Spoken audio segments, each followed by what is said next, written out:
again to Living the Amazing Life podcast. Yours truly, Coach Tim Harrell, your motivational leadership expert as well as your business accelerator.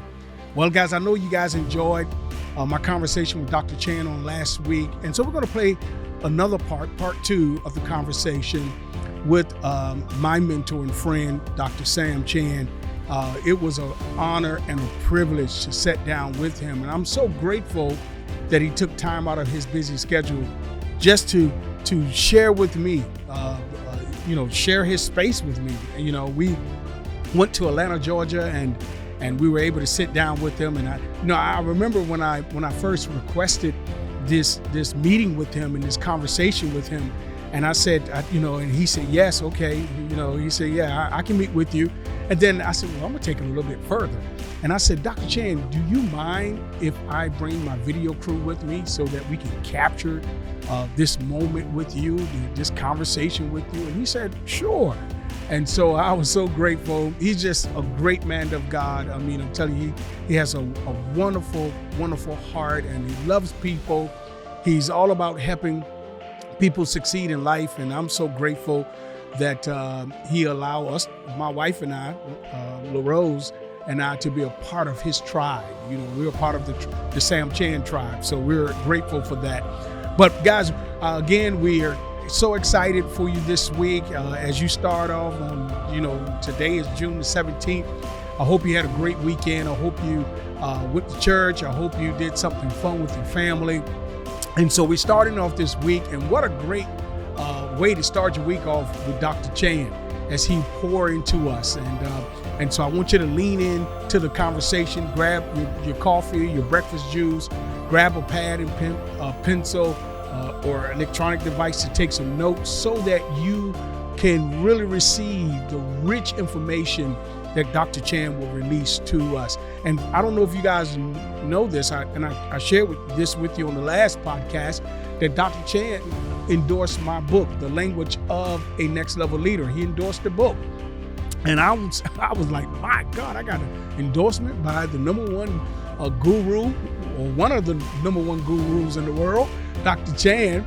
And so it was an honor to have him endorse the book. And I just want to let you know, on June the 24th, we have our 6th or 7th masterclass from this book on June the 24th. It's all virtual at 7 p.m. And all you have to do is go to the Tim Harrell or thgl757.org website, and you can register for this class. We also have a payment plan available if you need to do that. And so if you really want to raise your leadership potential, if you really want to go to the next level, not only in your leadership or in your personal life or your business, you need to take this class. It will bless you. And so we're a week away from this class starting on June the 24th. So don't procrastinate. You don't want to miss this class. We just had a few weeks ago the graduation, and we appreciate and thank Dr. Kurt Houston from Kissimmee Community Fellowship, who came and blessed us and gave an encouraging word to all of the graduates. And so our next graduation is in October, so you don't want to miss it. All right? And so let's go into our time with Dr. Chan today, and I'll be back with you at the end of this podcast. I think two things need to happen. One is people need to have a theoretical framework of what a transition looks like, feels like. It's scary as heck and exciting as heck. Yes. I would wake up in the middle of the night excited in cold sweats. Lots of questions and a lot of answers. Questions not just for me, but for my family. Pragmatic questions: how are you going to live? Right. Who's going to pay you for what you want to do? Right. How are you going to take care of your obligations? What about your children? Those kind of things. That's, I think, so pastors, especially because your question is centered around pastors, need to have a theoretical paradigm and infrastructure of this is how transitions work. Right. Number one. Number two, equally as important, maybe more important, is a safe place. I run into people all the time saying, Dr. Chen, I haven't told anybody this, but yeah, you know, the funky feeling. Right. Yeah. And they're afraid to tell anybody because people will not understand. Right. People think they're going to miss God, so people start prophesying over their lives. More confusion comes. This person says this person says this. They feel like people will think they are wishy-washy, flip-flop. But if there's a safe place, not a conference, but a safe place, where someone can say, hey, I think something's going on. I get at least 2 of those calls every week from somebody in the world saying, I think I feel a shift coming. I don't know what it is, when it is, where it is. And I have no one to talk to. Wow. And the unfortunate part about the body of Christ is we have a lot of large platforms and large rooms, but very few safe places. Wow. Where they don't have to say, hey, don't let this go any further. Right. I'm just talking to you. Can you just pray with me? Rather than, the words of Joshua, I've never been this way before. Do you think that's why leaders are so isolated because of the lack of a safe place? They That's a really good assumption to make there. So I think the question becomes, so how do I know it's a safe place? Right. How do I know that in this room, while we've got microphones and cameras and lights and action and signboards going on, that this is safe? Right. It didn't start in this room.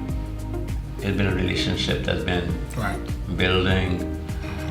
You have been observing me, I've been observing you, and here we are. Right. You know, so safe places are not created by events. Right. They may start there, but safe places are slowly cultivated and evolved. Wow.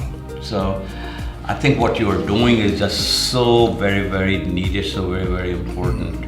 And safe places to talk not just about transitions, about their marriages, Right. about their children, about their finances, about their deep disappointments, about them starting with 35 people and growing it down to 10. Right. You know, not being able to meet their bills. Safe places of, I thought God called me, this doesn't look like that call. Right. Safe places like, hey, you know, Larry, he started his church the same time I did, and look at his church, it's just gone through the roof, and I'm still not even where I was. Right. So where does somebody bring that laundry without feeling guilty? Right. Yeah, and that's a key word, is feeling, or even doubting the calling. You know, and it almost make you feel like a hypocrite because you don't feel what you believe, or the calling that you believe that's on your life. You don't.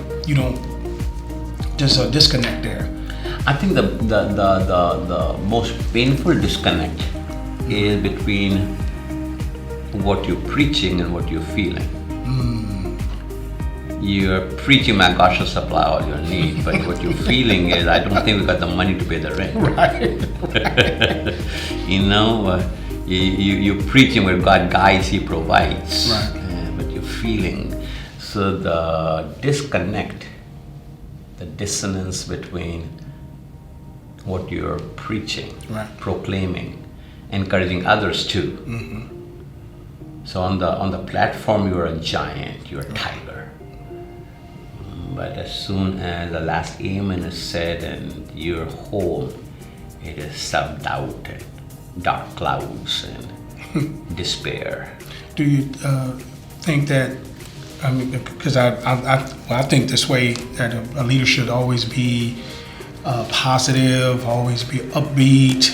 You know, even though you feel a certain way, You know, reality says this, but when you stand before the people, you need to be this and present this to the people. People need to see you encouraged, and even though you're not encouraged, they need to see that. And that can be sometimes very difficult. That's a lot. When all hell broke loose in our family, in our ministry, business, man, I found myself in a parking lot sweeping up trash. We were the type of people that were advertising on television and in movie theaters, and man, we were doing it big. And so when we started the business, because we were full-time in the ministry, and that wasn't working like we wanted to, and we had some crazy stuff that happened with some leadership there. And I can remember out there in the parking lot, and I would see bishops and pastors that I preached at their church, and I'm out there sweeping up trash. I'd be hiding behind cars, y'all. I'll be like, oh, that's Bishop such and such. But the Lord dealt with me in that parking lot. Oh my God, He dealt with me in that parking lot. And I knew even in the parking lot, y'all, I was great. I knew in the parking lot that I was great, you know. But God had to script something out of me to ensure that I get where He wants me to be. He said, Tim, there's a commonality between your strength and your weakness. Your strength is pride because you do everything in excellence. But your weakness is that you can do it better than everybody else. He said, I'm okay with you having it, but you have to bring it together because there's a commonality between your weakness and your strength, right? And when I learned that lesson, man, I'm like, oh my God, you know, I can still do things in the spirit of excellence, but in the midst of that, I had to be content where I was. See, I wasn't content in that parking lot, but God said you can be content, but don't be content without expectation. So you gotta have contentment with expectations. It can be sometimes very difficult. That's a lot of pressure, and that is where most people do not understand the pressure a pastor is under. Because most pastors are attacked in the same area of their preaching. So wow. You're going to do a series on marriage and relationship. Your marriage relationship will be tested that week. You know, I mean, it doesn't matter what it is, finances, health. It's a tough place to be because there's this thing that says you've got to project yourself as this persona. Right. Now I totally understand you cannot grow a church by being depressed. I get that. Right. But always being on and feeling disingenuous, feeling a hypocrite to yourself. If you're preaching and you're going through a tough time and your wife of course knows about it, she's sitting there and you are waxing eloquent and she knows it's not that. So either she'll start praying for you and saying, God help him, he's working through this, he's fighting through this. Or she'll say, how can you do that? Right. You know, H. Beecher Hicks, the great church out of Washington, D.C., wrote a great book years ago, maybe 30 some years ago, called Preaching Through the Storm. That's what we do. Yeah. We preach through the storm. And I think some of the most powerful messages you're going to hear are when people are fighting through it themselves. Right. Yeah. Yeah, and that is, I've had my share of messages that was some of my best messages based on what I was going through at that moment. Totally. And but I know that I like what you said about, you know, something stirring, something brewing, open door. Because sometimes I feel that way when it comes to doing what I desire to do. Tim Harrell Global Leadership is a nonprofit 501c3 that we've developed, established it over, I think, 2006. Okay. So we have the Next Level Leadership Conference. We have what we call the SALT Academy, the School of Apostolic Leadership Training. We do leadership retreats. And then I have opportunity. We do mastermind classes. We open up a training center. I have opportunities where pastors call and say, hey, I want you to come and speak to my core leadership team. We want you to be one of our speakers in a conference. I've kind of built a reputation of, I don't call myself a leadership expert. I call you the leadership expert. I call myself the leadership specialist. Okay. And it's my goal to be a leadership expert. And there's some more growing, there's some more development that I need to do to even get to that level. But that's one of my goals, where I'm not only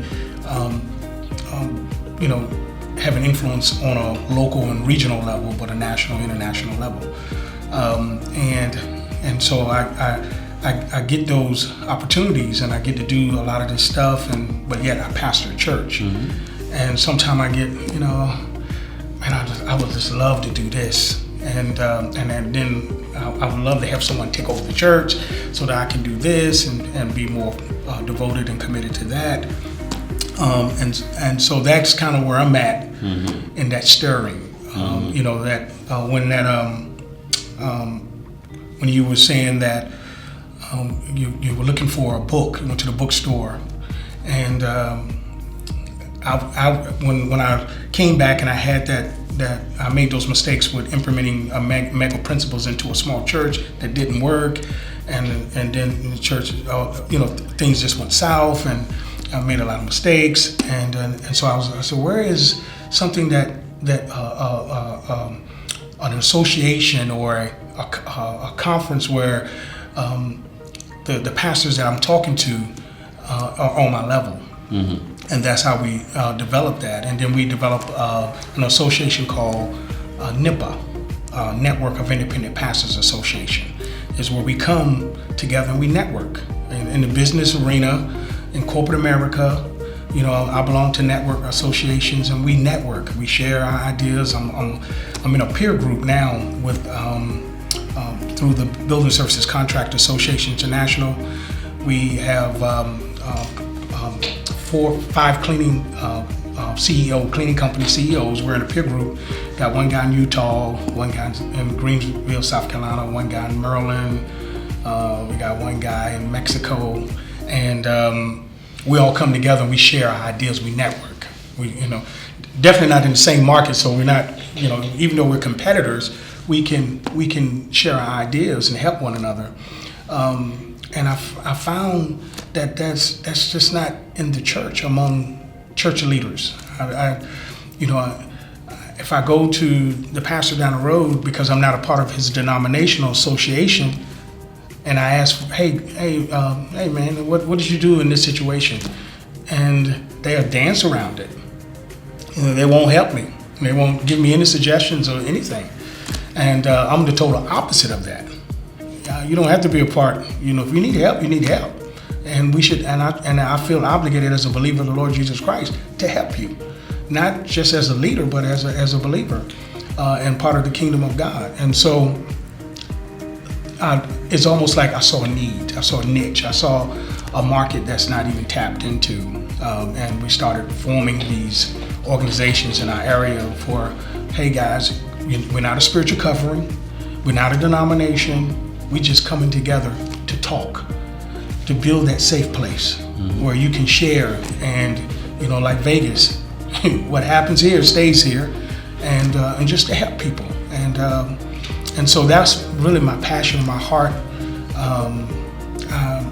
I don't know where it came from, but I always believed in leadership. When my pastor released me to start our church, I went before our elders board, and they blessed me and ordained me, and I believed in the leadership. Now, guys, did y'all really enjoy that conversation with Dr. Chan? I know you did, man. I know you did. Reach out to me. Put something in the comments. Put something, tell me, that you were blessed and that you were encouraged by it. Say something. Let's communicate. And of course, you can reach out to me on all the social media platforms: Facebook, Instagram, Twitter, X now, as well as on this YouTube channel. as well as you can go to our website and you can reach me through our website as well. I would love to connect with you and share my experiences and the things that I've learned in my leadership, personal growth, and business journey. That's what I'm here for. That's my mission, is to help you succeed in life. And so connect with me. Make sure you share this podcast with your friend and your friends and family, your coworkers, your church members, your neighbors. Share this podcast, because I know if this podcast is a blessing to you, it will be a blessing to others. And so I would love for you to share that as well. And again, we're 1 week away. We're 1 week away from our master class starting up, the new class starting up on June the 24th.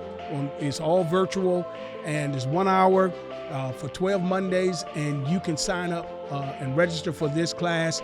It will take you the total man, not just your leadership, not just your business, but you. It would take you to the next level.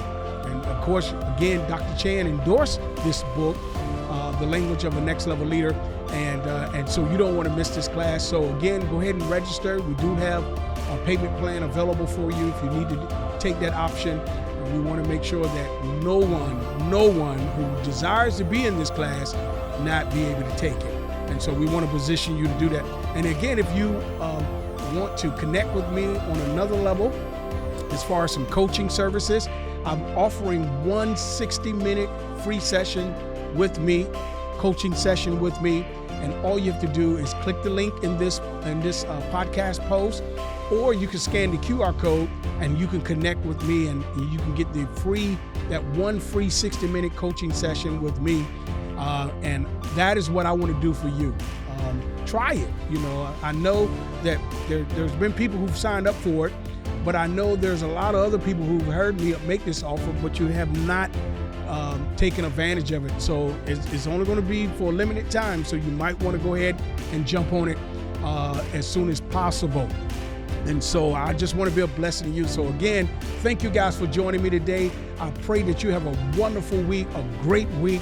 I know that you're going to accomplish all the things that you desire to accomplish. And as always, again, I'm Coach Tim Harrell, your motivational leadership expert, as well as your business accelerator. And you know what time it is. It's time for you to live the amazing life. I'll see you guys on next week.